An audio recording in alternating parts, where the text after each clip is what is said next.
Fala, gurizadinha, aqui é o professor Pedro Vazata, professor de Física, e hoje eu vou resolver com vocês a questão 99 da prova azul do Enem 2021. Vamos à questão. Na cidade de São Paulo, as ilhas de calor são responsáveis pela alteração da direção do fluxo da brisa marítima, que deveria atingir a região de Mananciais. Mas, ao cruzar a ilha de calor, a brisa marítima agora encontra um fluxo de ar vertical, que transfere para ela a energia térmica absorvida das superfícies quentes da cidade, deslocando-a para altas altitudes. Dessa maneira, a condensação e chuvas fortes no centro da cidade, em vez de na região de mananciais. A imagem apresenta os três subsistemas que trocam energia nesse fenômeno. Então tem o Sol, a brisa marítima e as ilhas de calor.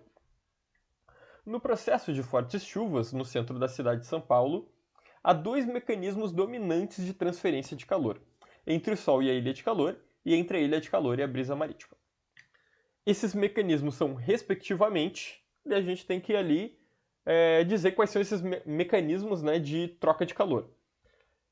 Nas alternativas, está descrito três tipos ali, né? Irradiação e convecção, irradiação e irradiação, condução e radiação. A gente tem que identificar, observando para esses dois tipos de transferência de calor, quais tipos de trocas de calor estão envolvendo.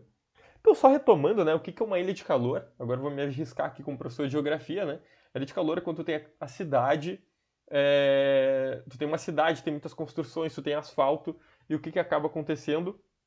Ali durante o dia vai chegando o sol, vai batendo, vai aquecendo toda aquela cidade, toda aquela região, esquenta muito e aquela região fica muito quente, né? Então por isso que quando tá caminhando lá na rua da tua cidade e tá muito quente, por que tá muito quente naquele lugar, né? Porque o asfalto vai armazenando, essa não é a palavra mais adequada, mas vai esquentando ao longo do dia e vai ficando muito quente naquela região. Por isso que é muito diferente desse lugar, por exemplo, para um lugar onde tu tem mata, onde tu tem floresta, e tu não vai ter esse fenômeno da ilha de calor, porque ele não vai retendo, entre aspas, o calor ao longo do dia, né? Pelo menos não com tanta intensidade.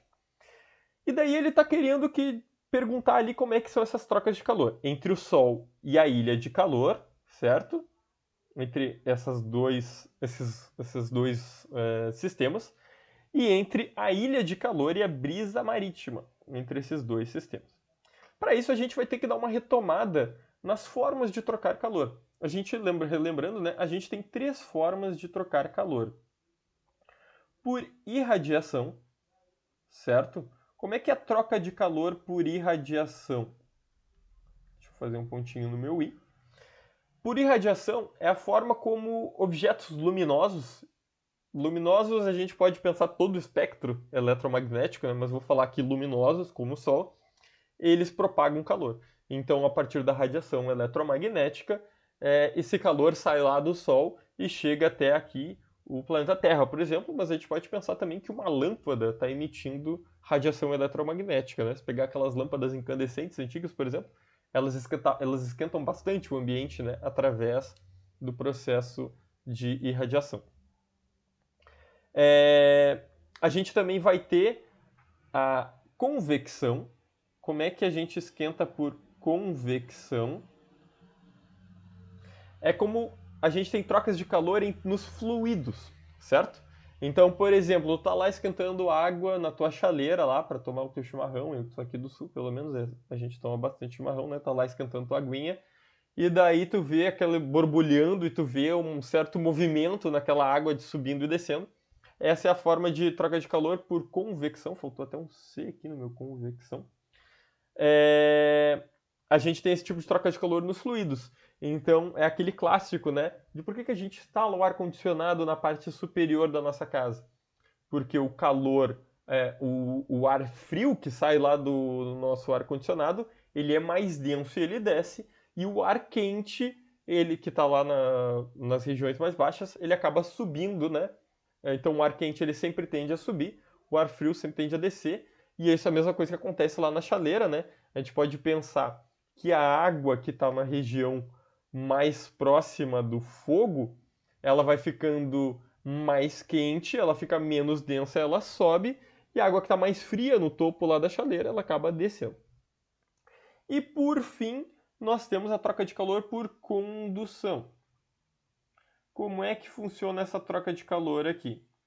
Se alguém alguma vez na vida já tentou esquentar um prego lá no fogão, por exemplo, para fazer um furo numa garrafa PET, todo mundo sabe que tu tem que segurar aquele prego com um alicate, por exemplo. Ou uma panela também, né? O fogo tá lá na parte de baixo da panela, mas se tu botar tua mão lá na parte superior da panela, tu vai queimar tua mão. Por quê? Porque mesmo que o calor do fogo ele esteja pegando só na parte de baixo da panela, por condução a panela inteira vai esquentando. Então a gente tem, principalmente nos sólidos, a condução, né? Essa troca de calor ali de átomo a átomo, molécula por molécula, ali da tua panela, ou seja, como for. Agora vamos pensar. O Sol, a relação entre Sol e a ilha de calor, qual que vai ser? Qual vai ser o tipo de troca de calor? Vai ser por irradiação, né? Então aqui a gente vai ter Sol para ilha de calor. Eu vou fazer uma abreviação aqui, ilha de calor. A gente vai ter uma troca de calor por irradiação. Agora vamos pensar ilha de calor e brisa marítima. O que é brisa marítima, né? É o vento que está vindo lá do mar. Então a gente já sabe que isso está no estado gasoso, né? A gente sabe que as coisas do estado gasoso, as trocas de calor do estado gasoso, estão relacionadas ao que? A convecção. A ilha de calor também. O que está acontecendo aqui, né? A ilha de calor, ela vai esquentar todo o ar daquela região ali da cidade. Aquele ar quente vai acontecer o que com ele? Vai subir e vai atrapalhar a movimentação ali do vento da brisa marítima. Então a gente sabe que ilha de calor com a brisa marítima, vou abreviar aqui também para brisa marítima, o BM, a gente vai ter uma troca de calor por convecção. Em nenhum dos dois casos a gente tem troca de calor por condução. Então a gente fica com irradiação e convecção. Irradiação e convecção é a letra A. A de abobado. Certo, povo? Espero ter ajudado vocês na resolução dessa questão. Até uma próxima. Tchau, tchau. Abraço.